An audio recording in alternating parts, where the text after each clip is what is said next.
पिछले कई दशकों से नक्सली हिंसा का दंश झेल रहे बस्तर में शांति की नई उम्मीद नजर आई है। दरअसल नक्सली सरकार के साथ बातचीत के लिए तैयार हैं, लेकिन इसके लिए उन्होंने 3 शर्तें रखी हैं, जिस पर गृह मंत्री ताम्रध्वज साहू ने कहा कि अगर नक्सली शांति वार्ता के लिए तैयार है तो यह अच्छी बात है। केंद्र से चर्चा कर इसका फैसला लिया जाएगा।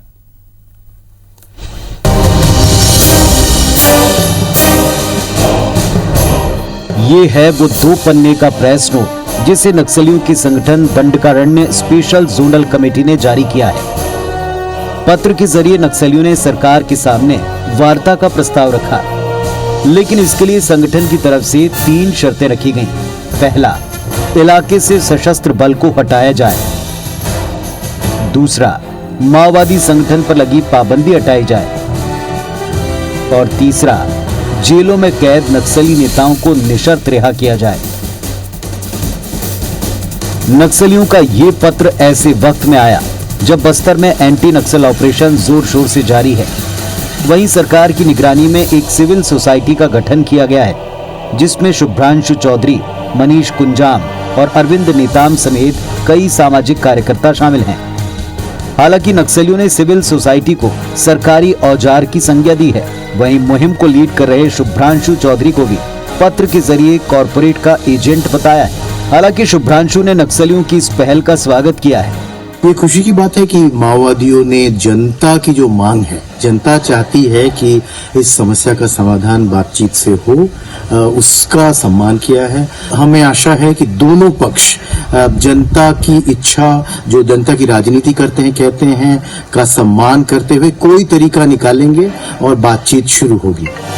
नक्सली पहली बार सरकार से वार्ता के लिए तैयार हुए हों, ऐसा नहीं है। इससे पहले सुकमा कलेक्टर एलेक्स पॉल मैनन के अपहरण के बाद भी सरकार और नक्सलियों के बीच वार्ता की शुरुआत हुई थी।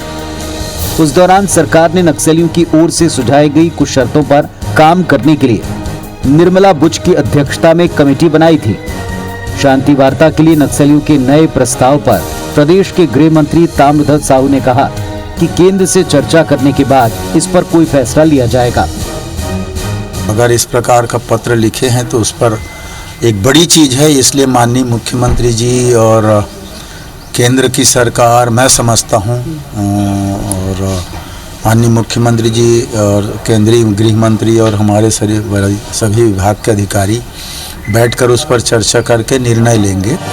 दूसरी तरफ बीजेपी मानती है कि सरकार को गुमराह करने के लिए नक्सली इस प्रकार की बात करते रहते हैं। अगर नक्सली हथियार छोड़कर निशर्त बातचीत के लिए आते हैं तो उनका स्वागत है।